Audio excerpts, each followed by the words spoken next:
ABC 13 Eyewitness News at 6 starts now.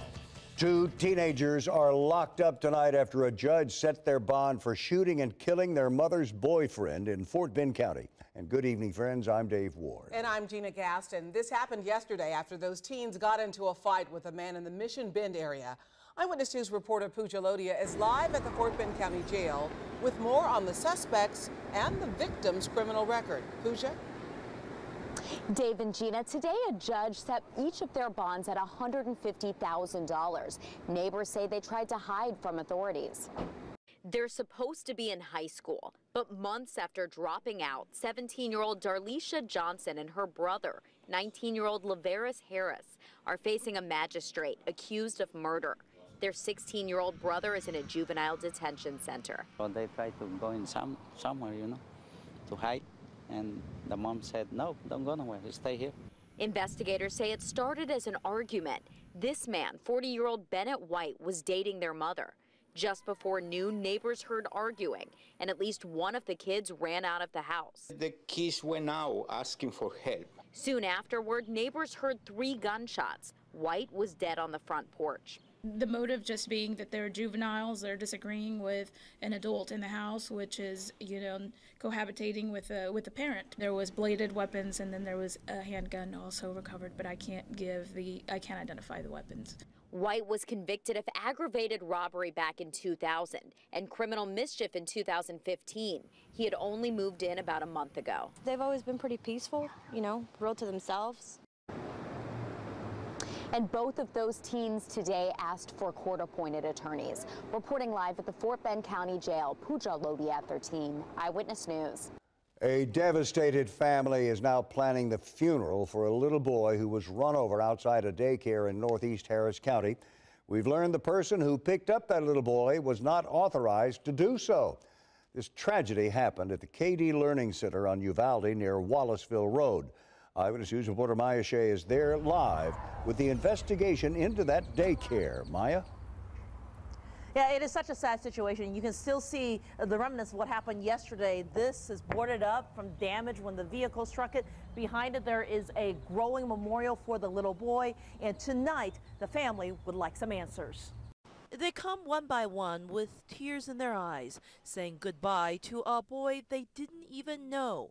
Maria Gallegos came on behalf of her late daughter. She loves kids, so I'm doing it in honor of her. But little Anthony Kraft had a family who loved him and parents who are devastated. His godmother wants to know why the daycare would allow this woman, another child's grandmother, to pick up Anthony in her vehicle with tragic consequences.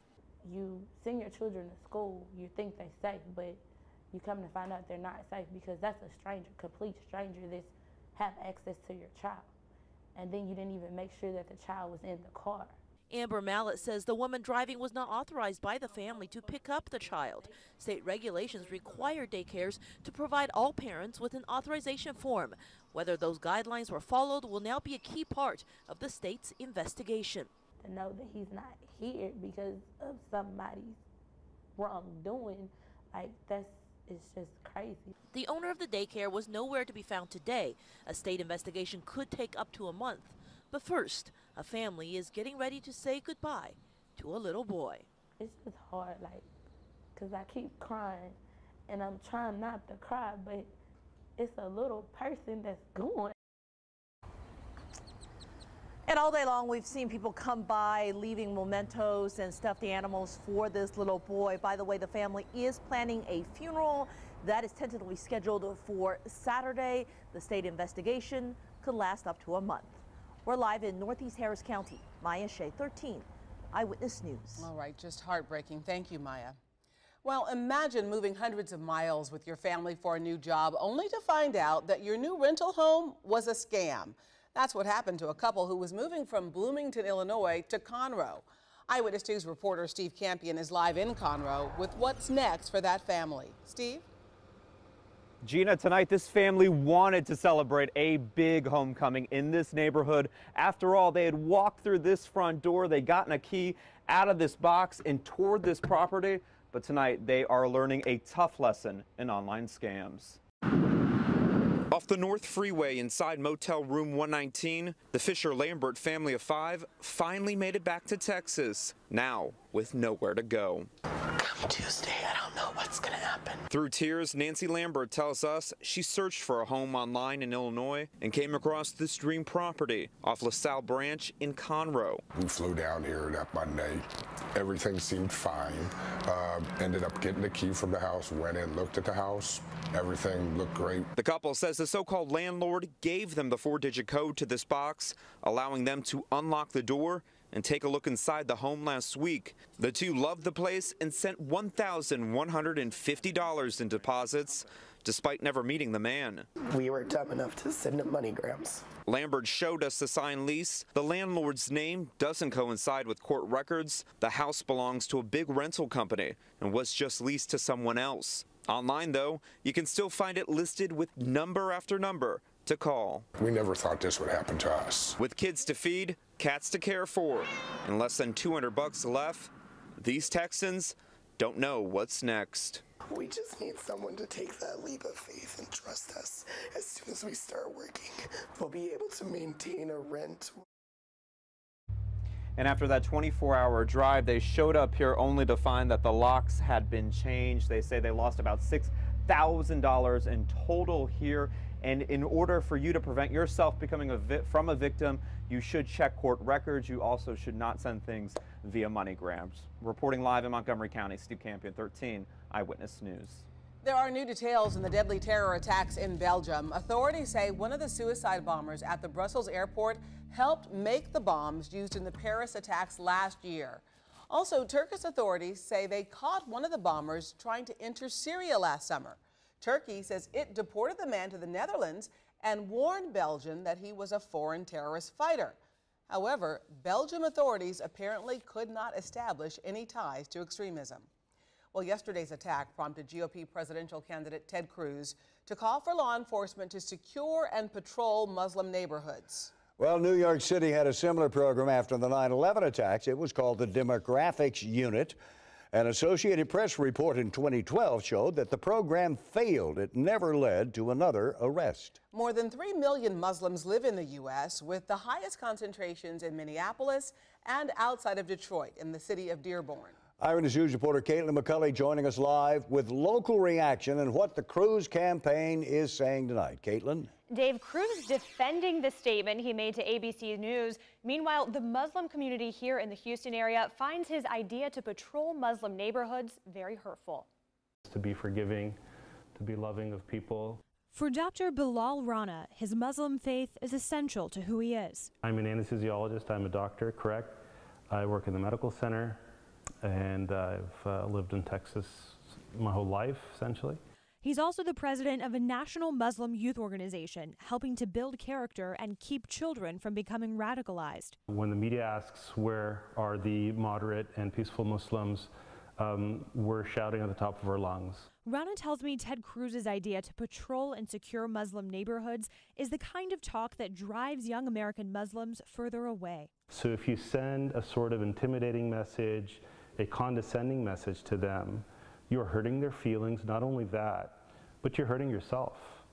They are your most valued asset in this fight against radicalization. Cruz defended his statement on ABC News. We are facing a war from radical Islamic terrorism. President Obama, Hillary Clinton, they refuse to acknowledge, they refuse even to say the words radical Islamic terrorism. Houston city officials are not responding to Cruz's proposal to police Muslim neighborhoods. I didn't hear that, and I don't have a position on that. Rana is hopeful this kind of plan would never come to fruition. In the meantime, he's urging fellow Muslims to speak out to help clear up confusion and fear surrounding the faith. There's this sort of uncomfortable curtain between you and the next guy. So, we just have to reach over that curtain. And we tried multiple times today to get an updated comment from the Cruz campaign. We have not heard back. Guys? Thank you, Caitlin. Well, let's talk about local security now. Houston Mayor Sylvester Turner says new changes are coming to Houston's airports following the terrorist attack in Belgium. You can expect to see increased security at curbside and also the ticket lobby.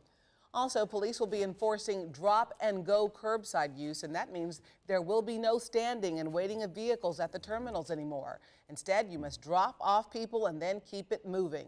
There's also going to be more patrols of airport parking garages. 2 men still on the run this evening after robbing a Montrose area bank yesterday. Police want you to take a good look at the surveillance pictures taken of those bandits. They didn't show a gun, but instead demanded cash from the teller at the IBC Bank on Montrose near West Alabama. They did get away with some cash. If you recognize these guys, you could be eligible for a cash reward from Crime Stoppers. Still ahead, it is a decision local veterans have waited years to hear. They have fought for the privilege to use Metro toll roads for free, and today they got their answer. And you may not realize it, but the new campus carry law will affect MD Anderson Cancer Center. Coming up, how they're planning on handling licensed gun holders. Right now, let's get a check of the traffic with Rebecca Spiro. Rebecca? Hi, Dave. We had 2 accidents just clear, one on I-45 at West Road and then another one on the North Loop at Hirsch. Expect delays as you head westbound on the North Loop. Moving on out to our TransStar cameras over on the Katy Freeway. This is outbound. We have an accident here at Washington. The good news is it's pulled over to the shoulder, but it is just a little bit slow as you pass that. And a look at the Gulf Freeway. You're going to see a slow commute as you head to the Clear Lake and League City area. Your drive times around town, not much fun either. If you're heading to Pearland, 37 minutes from the Southwest Freeway to the Belt, the Southwest Freeway 41 minutes out to Highway 6, and you're slow on the East Tex. We had a big accident there that has cleared. We're recovering 25 minutes right now out to 1960. We'll be right back. ABC 13 Eyewitness News continues with Dave Ward and Gina Gaston. 2.5 years ago, Houston Metro told our investigative reporter Ted Oberg that it would give disabled vets a break on its toll roads. Well, Metro never followed through on that. Yeah, however, Ted would not let Metro forget. And today we were there when the agency finally made good on its promise. With this program again on its agenda, Metro's board debated the plan in front of dozens of disabled vets. For 2.5 years, Metro's told ABC 13 vets deserved free use of Metro's toll roads. They've had it for years on every other toll road, but for 2.5 years it was either never discussed or turned down by Metro's board. And we're not asking you because we deserve this. We're just asking you to do this because it's right. Even today, with passage seemingly guaranteed, there was still some concern. What I know is that we don't have a sustainable solution. Some on the board concerned too many disabled vets could use the benefit and slow down Metro's toll roads for everyone else. Others concerned Metro can't enforce it. The agency freely admits more than half of its toll road users at some times are breaking the law by not paying tolls. Ultimately, the measure, just a pilot program and just for off-peak hours, passed. It has passed. It's a great day in Houston. It's a good day for the disabled veteran community, and this is progress. Houston Congresswoman Sheila Jackson Lee pushed Metro to do this. I believe that this is nothing but a plus, and who better than to get some leeway in the cost than veterans. It will take a few weeks to iron out the details before the free tolls go into effect. It will add to the free bus and rail use disabled vets will get starting April 11th. Ted Oberg, 13 Eyewitness News. They're small, they're energetic, and they need a place to live. ABC 13 helped find these little guys a permanent home today. We'll bring you an update on the pets who were adopted coming up. Just a few sprinkles showed up on Megadoppler 13 HD here this afternoon, but later on tonight there could be a few rumbles across the area. Right now we're seeing just some sprinkles moving up across the southern part of the county. Chance of rain goes up while we sleep. We'll talk about it coming up.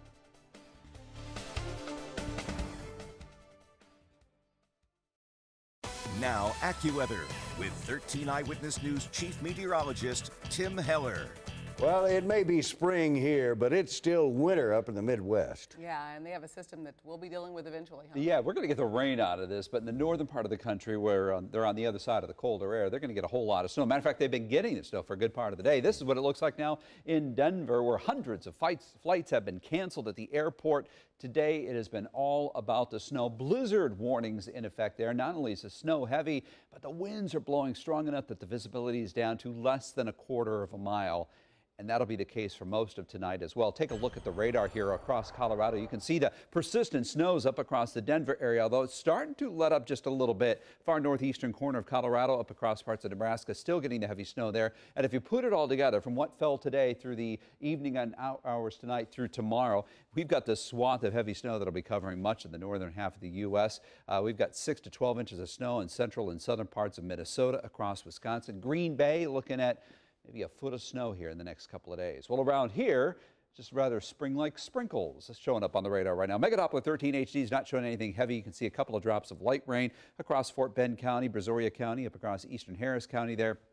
Moving from the south to the north, nothing very heavy here right now, but later on, you'll see this in a moment, we could have a few rumbles out there with some stronger showers moving in. Rain showers, so no, not snow showers. Outside right now here in Houston, we've got a cloudy sky. We're at 69 degrees here at 6 o'clock. Galveston right now looking cloudy as you look live over the island. A gloomy day, but warm, 69 degrees the temperature, and still pretty breezy. Southeast winds blowing at 15 to 20 miles per hour. The gusts are 25 to 30 miles per hour. Central part of the state, they've got 70s right now. Had some 80s out here in West Texas. Del Rio still at 83, 83 in San Angelo, but Midland's cooled down a little bit. Cooled from the 80s back into the 70s. Lubbock's at 66. They're on the backside of a cool front now where north winds are howling.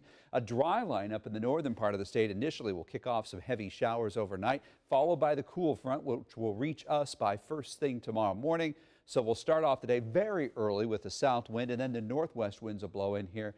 The northwest wind not only cooler but drier. It'll get rid of the cloud cover but bring in cooler temperatures than what we've been feeling over the last couple of days. And here's a close-up look at that future track. We stop at 10 o'clock with a few sprinkles, but watch what happens after midnight. We get a couple of these scattered showers up around College Station around 4 a.m. between 4 and 6. Breezing by in our northern counties, and there might even be a little bit of development around Houston about rush hour. And then as we get into mid-morning and certainly by noon, our skies will be drying out and clearing out. I don't anticipate widespread problems. Obviously, here you don't see widespread rain, but there could still be some wet streets for you tomorrow morning for rush hour. So for tonight, looks like rain this evening, but only sprinkles. We drop down to 70 by 10, and then overnight we're back down to 60. Some scattered rain, a few rumbles. Temperatures may actually fall a couple of more degrees here after the cool front comes through, and then by tomorrow afternoon we're back up into the upper 60s, drying out and clearing out across the area with some sunshine. So we go from 68 degrees Thursday back to 71 on Friday, 76 Saturday, and then Easter Sunday, another chance of rain, maybe a few storms. Right now we're thinking the afternoon hours, so just a cloudy, gloomy sky for sunrise services. Not much sun for the sunrise services, but by the afternoon there may be a few showers around the area. Okay, thank you, Tim. Well, the MD Anderson Cancer Center wants to keep guns out of the patient care areas once that state's campus carry law goes into effect. The hospital submitted its plan for complying with the new law to the UT Board of Regents today. The plan recommends keeping guns out of patient and child care facilities and the research labs. The board will vote on that plan in May. The new law takes effect on August 1st. Well, today was National Puppy Day. And it was also our first ever Pick Your Pet adoption drive here at ABC 13. Here's a live look at the Houston SPCA. Our drive just ended a few minutes ago, but the SPCA, as you see there, is still open until 7, so you still have time to pick out a pet today. 12 animals found forever homes today, some even going home with our own ABC 13 co-workers. The SPCA says the event was a huge success. In fact, twice as many animals were adopted out today as at a typical adoption event. The Rockets' playoff drive is desperate for a win tonight, and there is good news from the superstar James Harden. We've got it coming up in a live report.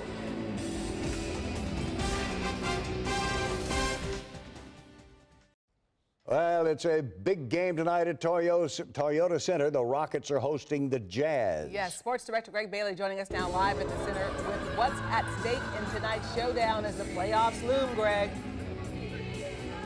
Hey, Gina and Dave, 11 games left in the regular season. They're all critical for the Rockets. The good news tonight against the Utah team that is also very much in playoff contention, James Harden should be a full go for Houston. Harden trying to battle through a bit of a sprained ankle, but Utah might offer the perfect cure. So far this season, the Beard has averaged 35 points a night against the Jazz.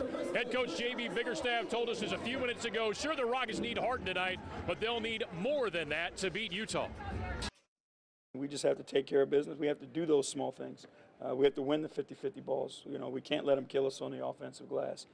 We have to make the extra pass. You know, all those small things that have led to any success that we've had, we need to do them and do them well. This afternoon in California, the Aggies ran through an open workout to get ready for the Sweet 16 showdown against Oklahoma. Defending the Sooners star Buddy Hield, obviously a big focus, but the Aggies can counter with their own scoring threat. We will hear from Daniel House when we see it tonight at 6:50. Live at Toyota Center, Greg Bailey, 13 Eyewitness Sports. Okay, thank you, Greg. Well, up next, we take a look at a very busy man. We'll be right back. And before we go, this happened in New York City this afternoon.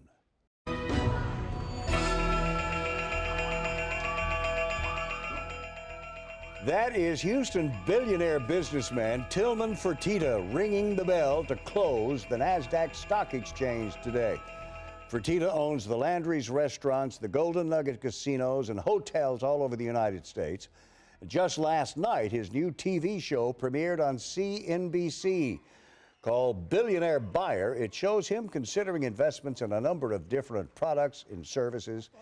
In Houston, he's chairman of the University of Houston Board of Regents, he's chairman of the Houston Police Foundation Board of Directors, and he's chairman of the board of Houston Children's Charity. This is a very, very busy man. Once again, it's good to be Tillman, huh? I guess. And that is going to do it for Eyewitness News at 6. Alona Carson and Eric Barajas are up next with Eyewitness News at 6:30. For Gina Gaston, I'm Dave Ward. Thank you for being with us, and have a good evening, friends.